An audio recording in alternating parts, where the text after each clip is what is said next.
Hi, my name is Tess, aka Chef Abby Rex, and I'm gonna be making creamy pasta with you guys today.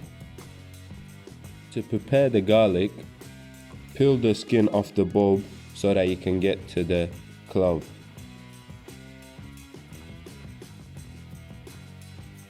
And now, peel the skin off the clove, being very careful with the knife because it's very sharp.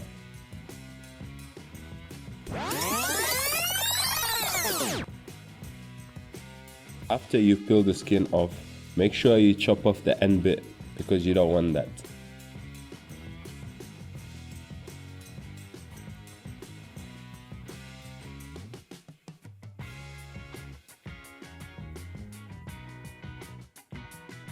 And now, make sure you use the flat part of the knife to squash the garlic so that it makes it easier to chop it. After you've crushed the garlic, make sure you slice it one way and then the other so that you can get it into small pieces. Once you've chopped all of them into small pieces, you can start dicing them all together. Make sure to cut off the top and the bottom part of the onion so that it makes it easier for you to peel the skin off. And now peel off the skin and the outer layer of the onion. You can do this using a knife or you can do this with your hands, but if you're using a knife, make sure to be very careful not to cut your fingers.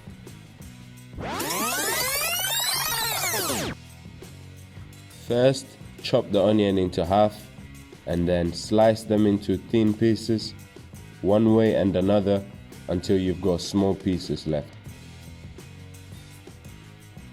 Measure out the water half full into the pot and then put the pot onto the stove for the water to boil. Once the water is boiled, you can now put your pasta in. When you're putting in the pasta, make sure you don't splash hot water into your hand or your face, so make sure you do it slowly. After 8 to 12 minutes, the pasta should be ready, and then now you can turn off your stove. Make sure the water is cooled down and then you can save it. But for this one, you might need someone's help, so make sure you get somebody to help you with that.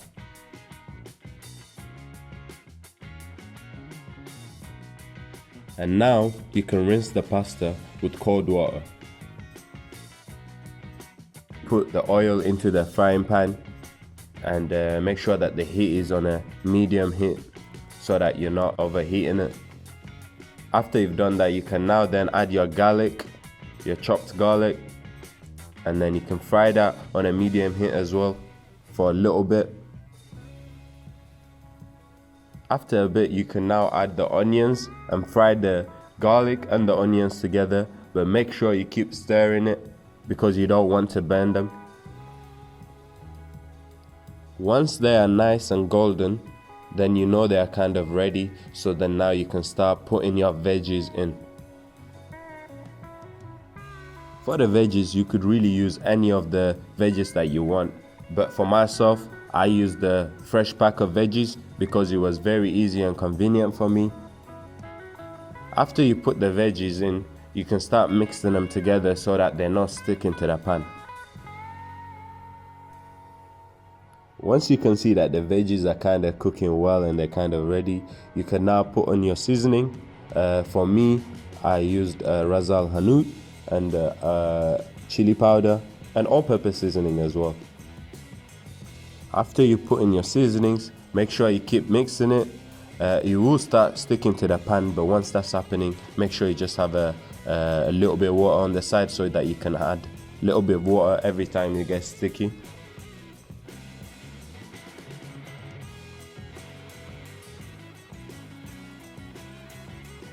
And now you're ready to put in your king prawns. Once you've got them in, just mix them in with the other vegetables in there and make sure they cook well.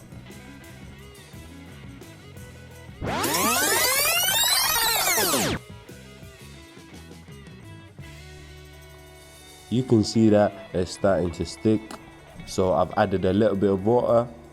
I've also added my salts in now so that it will make it taste better. Once the prawn have mixed in very well and they look ready, You can now put in your double cream and mix it in with all the stuff that's in the pan.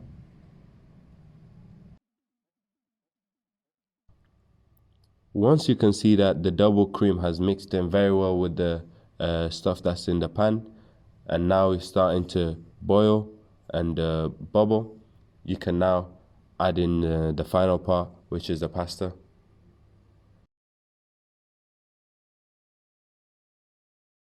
And finally, once the pasta is in, you can give it all a good mix and you're good to go.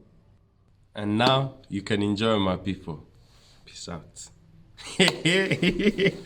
Thank you to Betty's and Taylor's Family Fund for funding this project, and to the Two Ridings Community Foundation for administrating it.